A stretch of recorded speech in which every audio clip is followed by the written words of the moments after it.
story of resurgent and burgeoning Africa is here, only on the Pulse of Africa channel.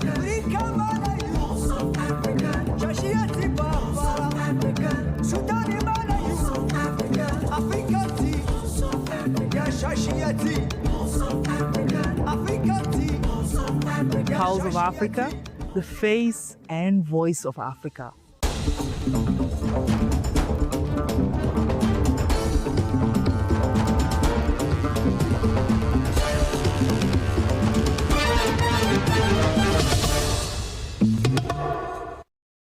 Hello and welcome. I'm Gamachi Samandida and this is Pulse of Africa News coming to you live from Addis Ababa, the political heart of Africa. Let's start with Africa's transformation. Africa is no longer waiting for transformation. It is actively experiencing a structural change, according to Claver Gatete, Executive Secretary of the United Nations Economic Commission for Africa, UNECA. Speaking at the 9th African Business Forum under the theme Financing the Future of Africa, Jobs and Innovation for Sustainable Transformation, Gatete highlighted that despite global uncertainties, including slowing growth, rising debt vulnerabilities, disrupted supply chains, and climate shocks, Africa is progressing with measurable economic, technological, and industrial developments. The narrative is therefore changing. Africa is not only exporting commodities, but beginning to export value as well. However, despite these successes, the pace of transformation remains below potential. Africa faces a huge infrastructure financing gap and further loses billions annually to illicit financial flows. Even so, the continent holds over $1.1 trillion domestic institutional capital in pension funds, insurance pools, and sovereign assets. The paradox, therefore, is not a lack of capital, but the lack of mechanisms that connect capital to bankable projects. The central question before this forum is, how do we convert African opportunity into investable projects at scale and at speed? He emphasized that the continent's youthful workforce, rapid urbanization, expanding digital adoption, and emerging consumer markets are positioning Africa as a future global growth hub. Gatete pointed to the African Continental Free Trade Area, which unites over 1.5 billion people in a single market, as a key milestone enabling trade, industrialization, and value addition.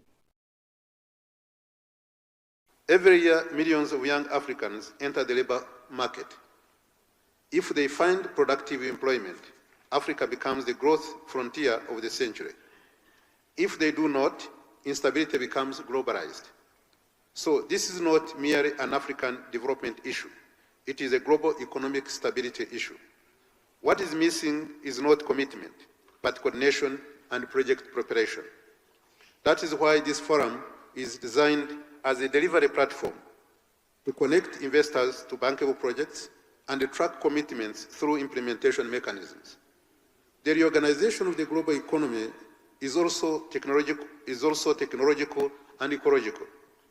Green energy requires critical minerals. Digitization requires data and skills. Resilient supply chains require diversification. And Africa possesses all the three.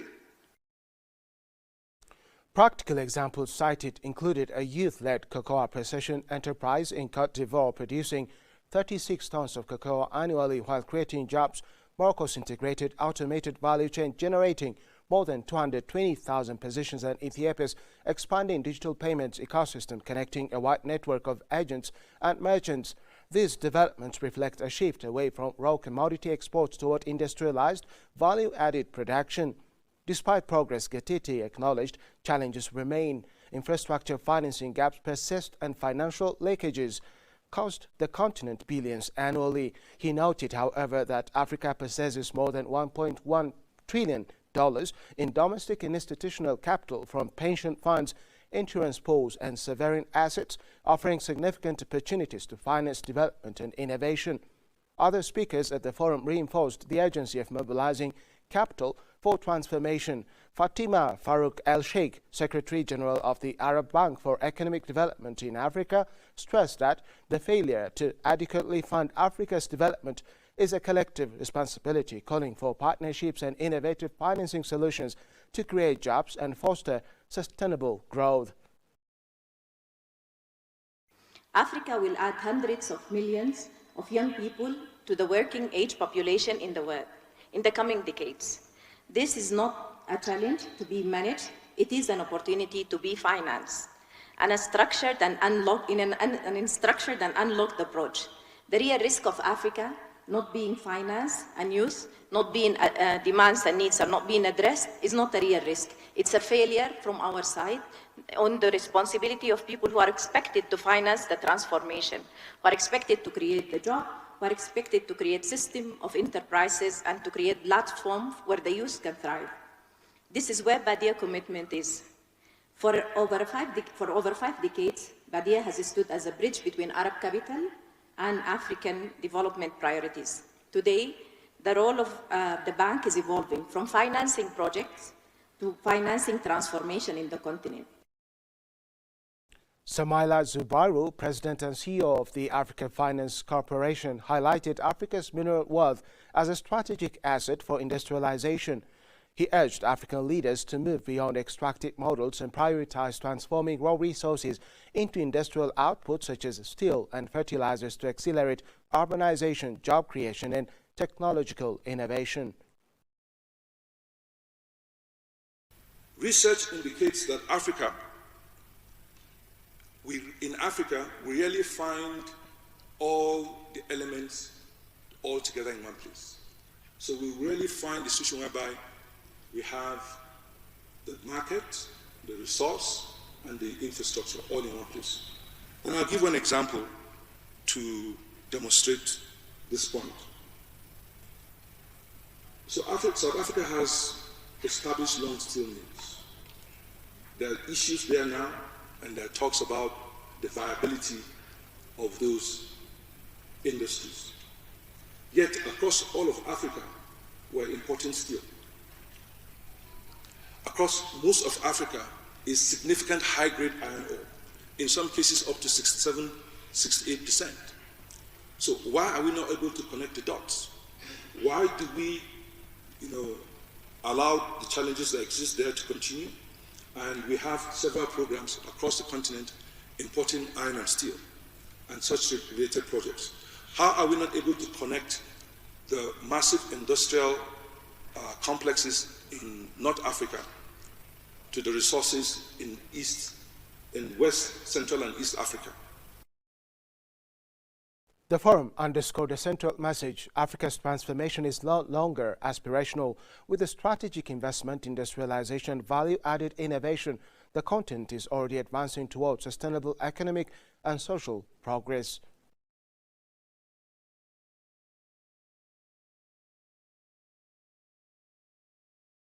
President Bola Ahmed Tinubu has welcomed a strategic memorandum of understanding signed between BUA Group, AD Ports Group, and Maer Group as a major step in deepening economic cooperation between Nigeria and the United Arab Emirates. The agreement signed in Abu Dhabi focuses on advancing sugar refining, agro-industrial development, and integrated logistics with key infrastructure projects centered around Khalifa Port.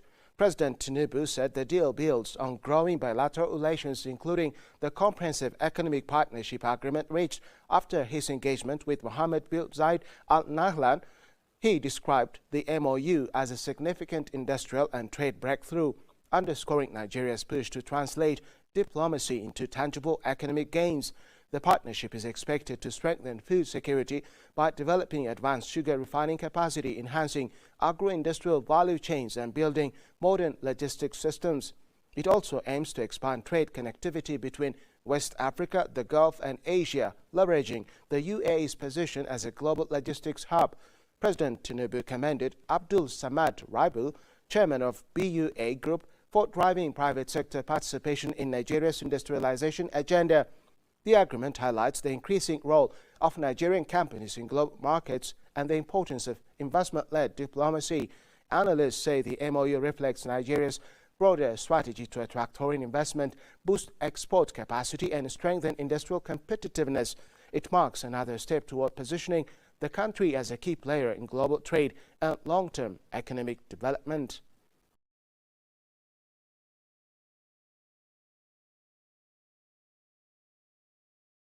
President Abdelmadjid Tebboune has reaffirmed Algeria's firm commitment to Niger's security, declaring that the stability of Niger is inseparable from that of Algeria. Speaking during high-level bilateral agreements, Tebboune has stressed that both nations share a common security destiny amid rising instability in the Sahel. The security of Niger is an integral part of Algeria's security. We are in the same trench with you in all circumstances, he stated, underscoring deepening cooperation between the two countries. The remarks come as the Sahel faces growing challenges, including armed insurgencies, political transitions, and cross-border threats. Analysts say Algeria's position signals a more assertive regional role, particularly as Niger remains a key geopolitical actor in West Africa. Both countries are strengthening collaboration in counter-terrorism, border security, and intelligence sharing, reflecting a broader alignment of strategic priorities. The partnership also supports evolving regional frameworks aimed at addressing persistent instability and transitional crime. Algeria's message highlights a wider shift toward Africa-led security solutions where cooperation and shared responsibility are becoming central to managing conflicts. As pressures mount across the Sahel, the Algeria-Niger partnership underscores a growing emphasis on unity, sovereignty, and collective defense.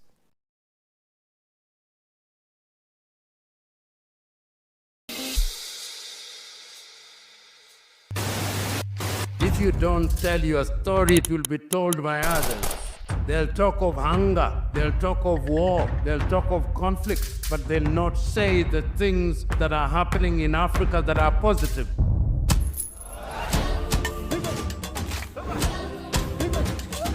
This is POA, a very new media organization in Ethiopia. We have to be voice for ourselves. There is no one else that can tell our story better than us. If it's defending African matters, then go for it. Go for Pulse Media. This is the Pulse of Africa. Tune in, follow the journey, and learn about the news and what's shaping our African continent. I am really impressed by the work that they are doing by telling the African story from Africa for Africans. I think it's definitely needed. Please subscribe to the Pulse of Africa on all platforms.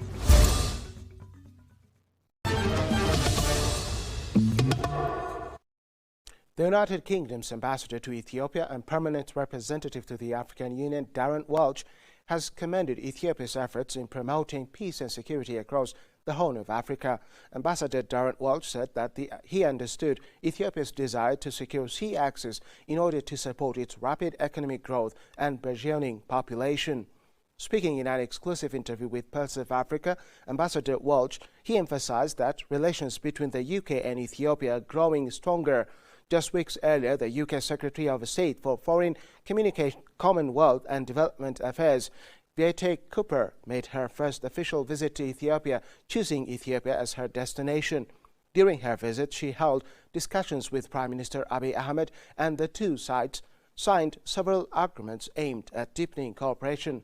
According to Ambassador Welch, these developments reflect the strengthening of bilateral ties. The ambassador highlighted Ethiopia's vast investment potential and expressed the UK's interest in expanding trade and investment opportunities. The government, as I say, has embarked upon a very impressive set of macroeconomic reforms which have put the economy on a much more solid footing and provided a stronger investment climate. And we see that investors are more interested in the country as a result of that. The population is growing, the economy is growing, so this is a very, has the potential at least to be a very attractive investment environment. Are we taking full advantage of it? Probably not enough yet. And I'm very pleased to say that the United Kingdom's trade envoy is visiting Ethiopia next week, and we'll be having meetings about how we can do more. He praised Ethiopia's significant contributions to regional peace and security, citing its role in Somalia as clear demonstration of its steadfast commitment to stability in the Horn of Africa.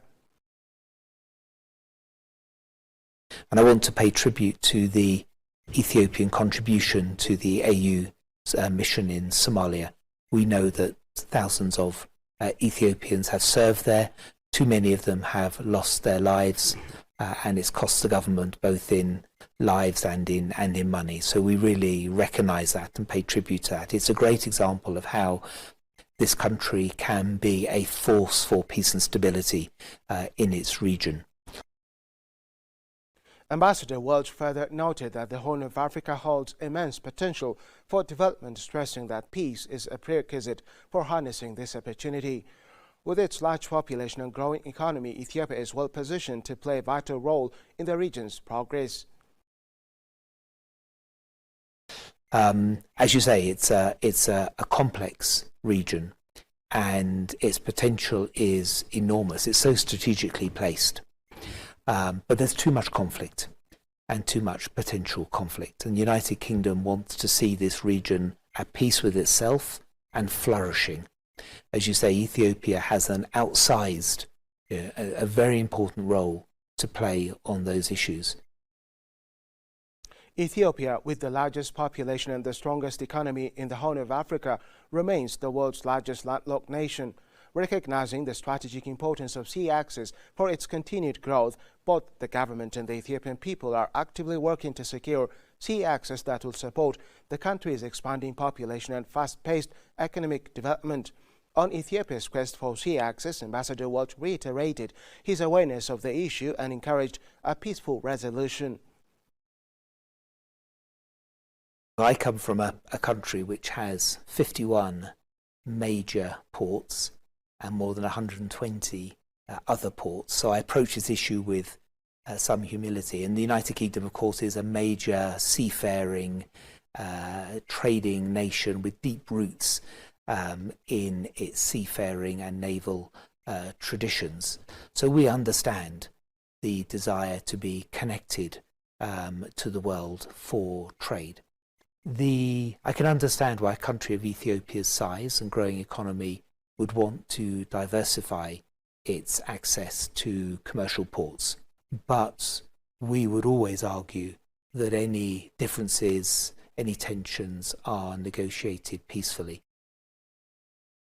The United Kingdom's ambassador to Ethiopia and permanent representative to the African Union, Darren Welch, also outlined the UK's evolving policy toward Africa, explaining that Britain seeks to move beyond the traditional donor-recipient framework and instead foster partnerships based on investment and trade.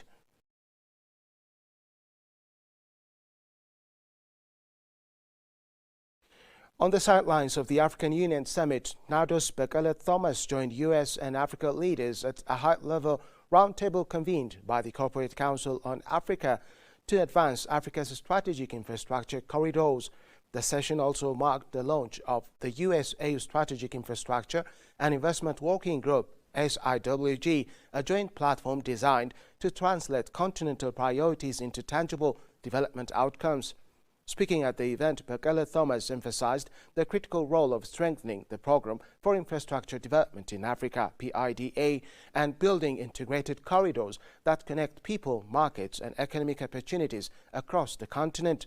She stressed that successful implementation depends on careful planning, good governance, and coordinated investment to ensure that Africa's populations directly benefit from infrastructure. Discussions highlighted the importance of strategic corridors as economic arteries linking transport, energy, and digital networks to boost intra-African trade, industrialization, and regional integration.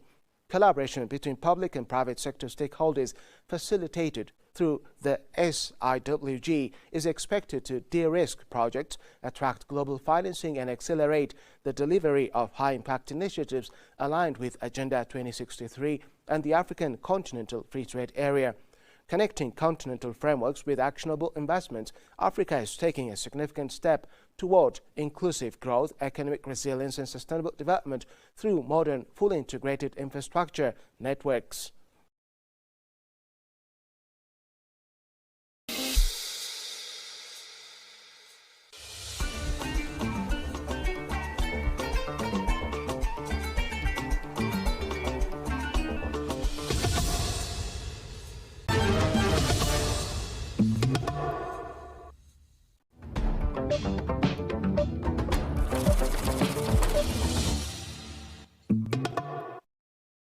Moving to business news, Ethiopian Airlines' 80-year journey as a cornerstone of African integration, trade and connectivity.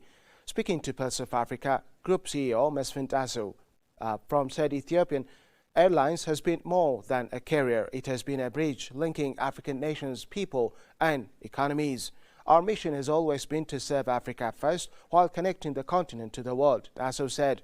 Since its founding shortly before the creation of the Organization of the African Unity, now the African Union, Ethiopian Airlines has played a historic role in enabling African unity and progress. The airline has facilitated trade, diplomacy and regional collaboration, becoming a trusted partner of the African Union and other continental institutions. Ethiopian Airlines has always been a partner of African Union, and we have been working together.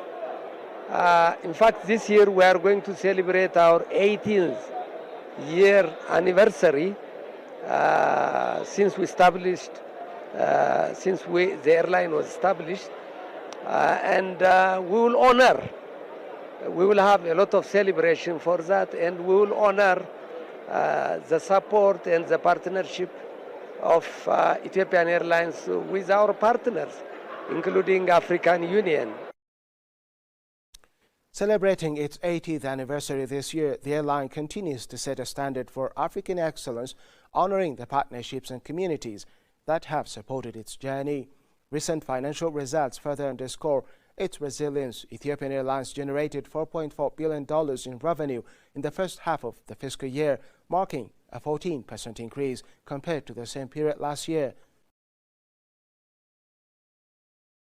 Ethiopian Airlines has performed very well during the first 6 months of the current fiscal year. We grew consistent with our plan. In terms of revenue, we generated $4.4 billion during the first 6 months, and that is 14% growth compared to last year, same period last year, and it is at the same level per our plan. And we will continue with this growth plan during the second half of the year. So it is not a plan of growth for 1 year, but we are growing in line with our Vision 2035. Tasso emphasized that this long-term vision aligns with the airline's ongoing strategy to advance Africa's connectivity, economic integration and global competitiveness. Ethiopian Airlines' Pan-African strategy is further strengthened through key regional partnerships. Its primary strategic partner in West Africa, ASKI Airlines, based in Lomé, Togo, serves as a hub for connecting the region. Other important collaborations include Malawi Airlines, Zambia Airways, and Air Congo, forming a multi-hub network that ensures seamless connectivity across the continent. This integrated strategy allows Ethiopian Airlines to reach far beyond its Addis Ababa hub, bringing Africa closer together. Over 8 decades, Ethiopian Airlines has grown into Africa's largest and most modern carrier, modernizing its fleet, training thousands of aviation professionals, and investing in infrastructure across the continent.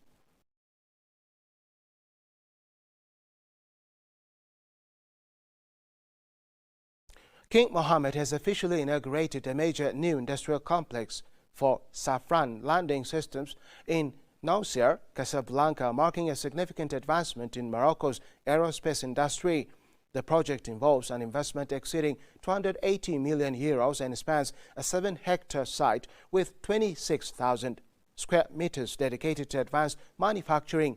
The facility will serve as a global hub for the production, assembly and maintenance of landing gear, with a focus on high-demand Airbus A320 aircraft family.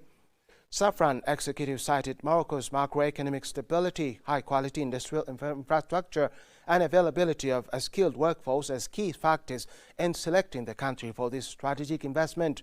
The complex is expected to create 500 direct jobs and will include comprehensive training programs to equip local technicians with the skills required to meet international aviation standards.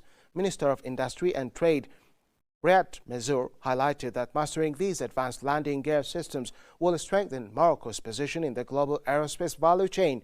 By the end of 2025, the country's aerospace exports had already reached 29 billion dirhams, supporting a workforce of 25,000. The facility will operate using decarbonized energy, reflecting international sustainability commitments and ensuring that Morocco remains a competitive and future-ready hub for leading aerospace manufacturers worldwide.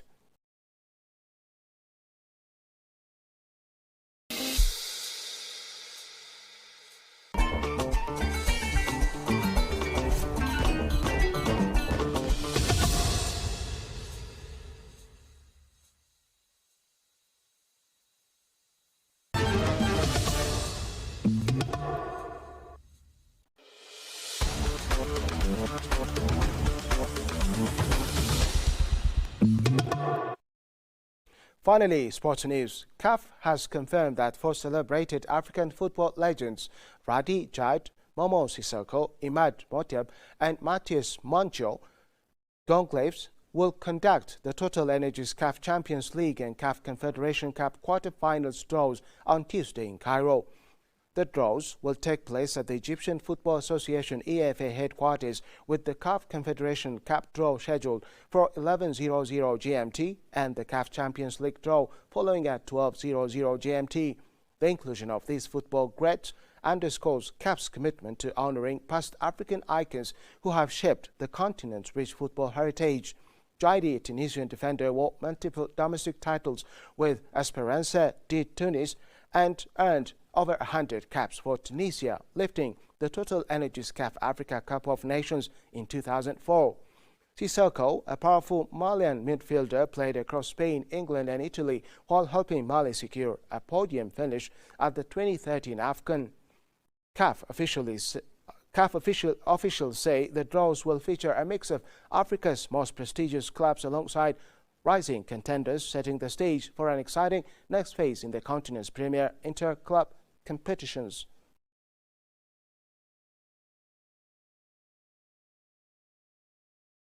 Let's take a look at the weather forecast across Africa.